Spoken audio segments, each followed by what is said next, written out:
Alors, chers amis, je voudrais venir en ce temps-ci pour vous lire un article très important que j'ai lu quelque part.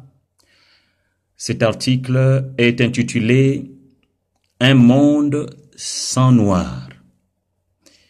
Nous ajoutons « impossible ».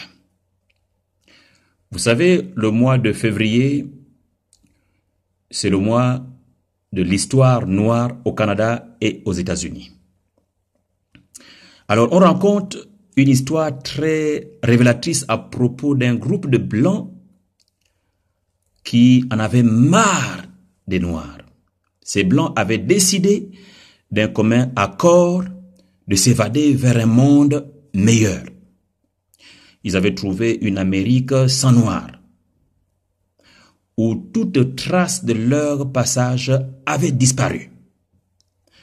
Enfin, se dirent-ils, fini les crimes, fini les drogues, fini la drogue, la violence, le bien-être social, tous les Noirs ont disparu.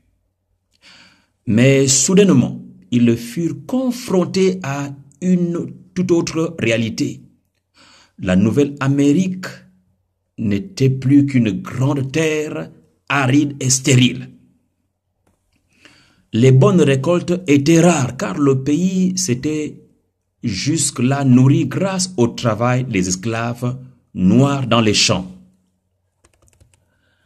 Il n'y avait pas de ville avec d'immenses gratte-ciel car Alexander Mills, un noir, avait inventé l'ascenseur et sans cette invention, on trouvait trop difficile de se rendre aux étages supérieurs. Et il n'y avait pratiquement pas d'automobile, car c'était Richard Spikes, un noir, qui avait inventé la transmission automatique. Joseph Gamel, un autre noir, avait inventé le système de suralimentation pour les moteurs à combustion interne. Et Garrett et Morgan, les feux de circulation. En outre, on ne trouvait plus de réseau urbain express car son précurseur, le tramway, avait été inventé par un noir, Albert R. Robinson. Même s'il y avait des rues où pouvaient circuler automobiles et autres rames ferroviaires express, elles étaient jonchées de papier et déchets car Charles Brooks, un noir, avait inventé la balayeuse motorisée.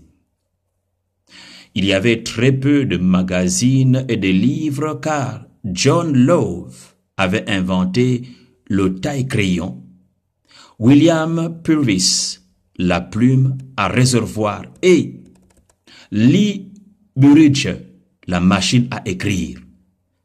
Sans compter W.A. Lovett avec sa nouvelle presse à imprimer.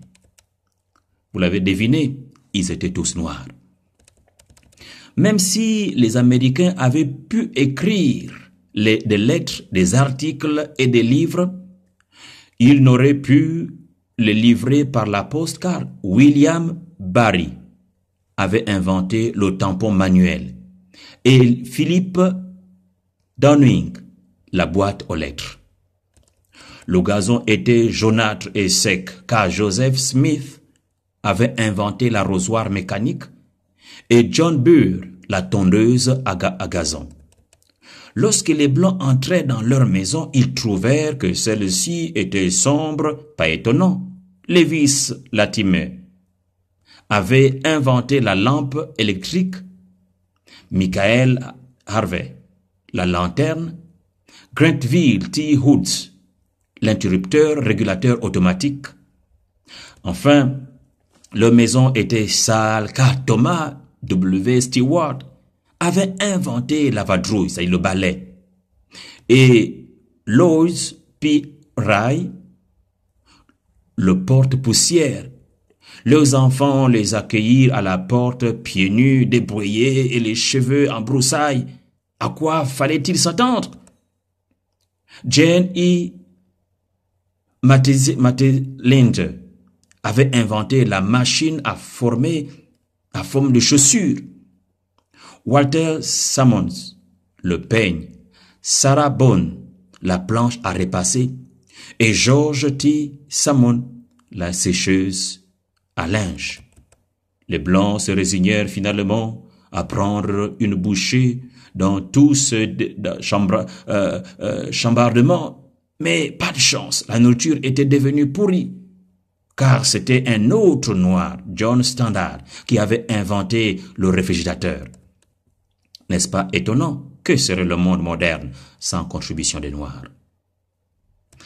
Je termine en disant ceci, Martin Luther King Jr. a dit un jour, « Quand vous êtes prêts à partir pour le travail, sachez que la moitié de toutes les choses et de tous les appareils dont vous vous êtes servi avant de quitter votre maison a été inventé par des Noirs. » Tout ça pour vous dire, chers frères et sœurs, que l'histoire de Noirs ne se résume pas seulement à l'esclavage. Et nous pouvons en citer bien d'autres héros qu'on ne connaît pas aujourd'hui, mais qui le monde d'aujourd'hui a été influencé par eux, par les Noirs.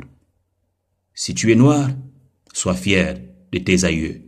Si tu es noir, alors sache bien que non seulement eux, mais jusqu'aujourd'hui, tu peux continuer à influencer le monde. Parce que ce monde sans noir, c'est impossible. À bientôt, chers amis, dans un autre article.